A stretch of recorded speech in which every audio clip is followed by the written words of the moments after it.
Les amis, bien le bonjour et bienvenue sur la chaîne Joe pour la 9, c'est moi, c'est Bibi.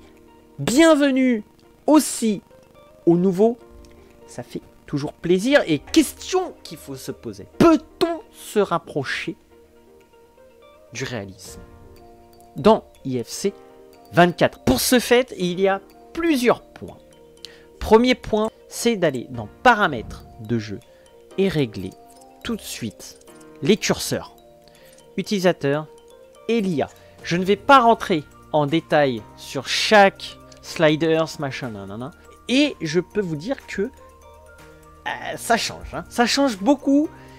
Et je vous conseille vivement de faire les sliders si vous voulez une carrière réaliste. La caméra dans FC 24 va changer littéralement votre façon de jouer. La meilleure caméra restera malheureusement sur eFootball. eFootball, ils ont une caméra qui s'appelle vue des supporters. Elle est en hauteur et éloignée. Et ça change tout. Pareil sur FC24. Vous essayez d'avoir une caméra en hauteur assez éloignée. Peut-être pas très éloignée non plus, mais assez éloignée. Pourquoi? Pour voir les appels de balles de certains joueurs que vous ne pourrez pas voir si la caméra est trop proche du terrain. Et je peux vous assurer que ça change énormément. Autre point, c'est le niveau de difficulté. Si vous voulez une carrière qui se passe bien et que vous voulez une carrière plutôt fun, tout en étant dans l'approche du réalisme, il faut régler le niveau de difficulté. À partir de débutant jusqu'à pro, vous aurez une carrière plutôt facile, on va dire.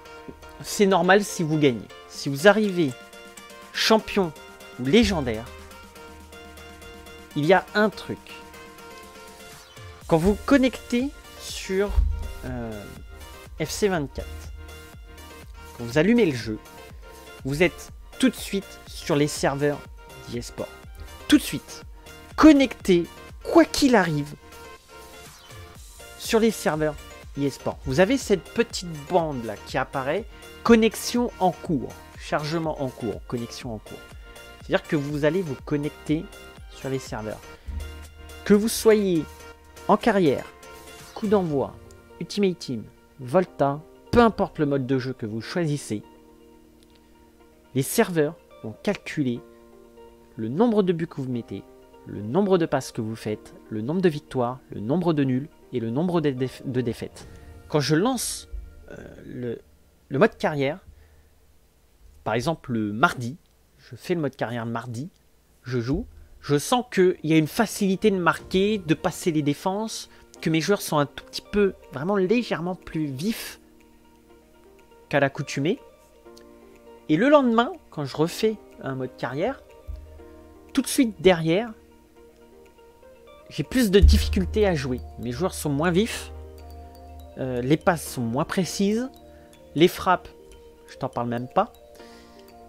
Et tout ça, c'est calculé par le serveur. Donc que vous soyez dans n'importe quel mode de jeu. Si tu veux une carrière qui se rapproche le plus possible du réalisme, tu te déconnectes des serveurs EA. Et là, les serveurs ne pourront plus rien calculer et tu pourras jouer tranquillement à ta carrière en mode champion ou légendaire. Malheureusement, tu n'as pas le mode ultime. C'est dans Ultimate Team que tu auras le mode ultime.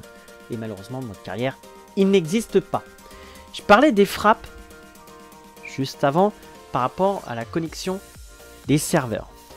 Les frappes, quand tu arrives devant le but, ton joueur va faire une première frappe, va taper le poteau, ça va arriver sur ton coéquipier derrière qui va tirer le but. Il est complètement vide, il n'y a pas de gardien, il n'y a pas de défenseur. Tu vas tirer, il va tirer soit sur le poteau, soit sur la barre. Et toi, tu vas te dire, mais j'ai tiré au milieu. Et c'est le fait d'être connecté sur les serveurs. C'est ça le problème d'eSport. Et en plus, je ne sais pas si vous avez remarqué, mais eSport a enlevé les récompenses quand tu joues au jeu. Avant, sur les anciens FIFA, vous avez marqué tant de buts, vous avez des chaussures. Vous avez joué tant de matchs, vous avez, je dis une bêtise, hein, vous avez tel ballon. Vous avez gagné tant de victoires. Du coup, vous avez des victoires à l'avance dans saison. Quand tu joues en saison. Tout ça, ça a disparu. Et personne s'en est rendu compte. C'est un petit peu dommage. Alors, on va répondre à cette question. Peut-on s'approcher du réalisme dans IFC 24? Pour te donner cette réponse encore plus en profondeur, abonne-toi à la chaîne, premièrement, et regarde mes anciennes vidéos. Autre fait que la saison peut se rapprocher du réalisme, ce sont les interviews. Interviews d'avant-match, quand on te le propose, et surtout les interviews d'après-match. Ça va jouer sur la mentalité de l'équipe. Plus tu as une mentalité élevée, plus les joueurs seront bien et pourront progresser. C'est logique. Si tu dois perdre le match, perds-le. C'est pas grave. Si tu dois sortir de la compétition nationale, sors de la compétition nationale. Si tu dois sortir de la compétition européenne, sors de la compétition européenne. Par contre, quand je perds, que je sors de la Coupe d'Europe ou de la Coupe nationale, la saison d'après, je reviens beaucoup plus fort. Mentalement, et surtout les joueurs ont évolué. Et ça, c'est important.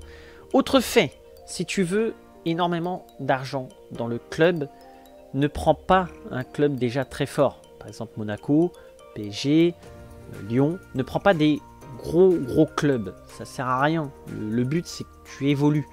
Tu prends un club de division inférieure. Tu prends une équipe de Ligue 2. Tu prends pas une équipe de Ligue 1. Ça sert un petit peu à rien. Et derrière, centre de formation. Tu vas dans le centre de formation et tous les joueurs où il y a marqué potentiel POT, potentiel à plus de 90. Et bien sûr, il faut qu'il ait plus de 15 ans. À partir de 16 ans, tu peux l'engager dans l'équipe.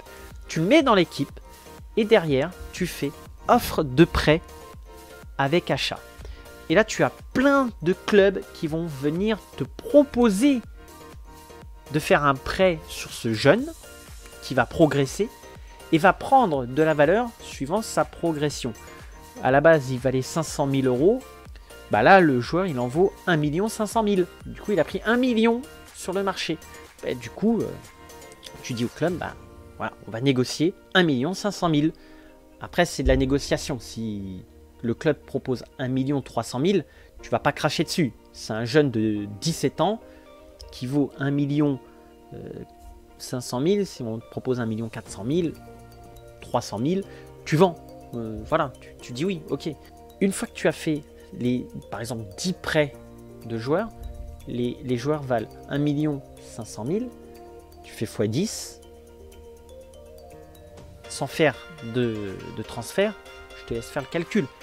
Et en plus, derrière, tu fais tes transferts dans la période de transfert de tes joueurs que tu peux vendre parce que tu t'en sers plus ou parce que il sert plus le projet, il sert plus l'équipe, tu le vends. D'ailleurs, tu rachètes un joueur moins cher, mais qui peut servir le projet. Ça, c'est de la finance après. Attention, hein, c'est de la finance derrière. Et avec tous ces conseils, peut-on réellement se rapprocher du réalisme dans carrière IFC 24? La réponse est oui, on peut se rapprocher du réalisme. Tu as de la gestion financière, tu as de la gestion sur le terrain, tu joues en plus avec ton équipe entière, tu contrôles les 10 joueurs de champ et le gardien, quand par exemple tu as un face-à-face, alors on peut se rapprocher de ce réalisme. En attendant, si la vidéo t'a plu, si la vidéo t'a servi, un petit pouce bleu, ça fait toujours plaisir. Et en plus, c'est gratuit.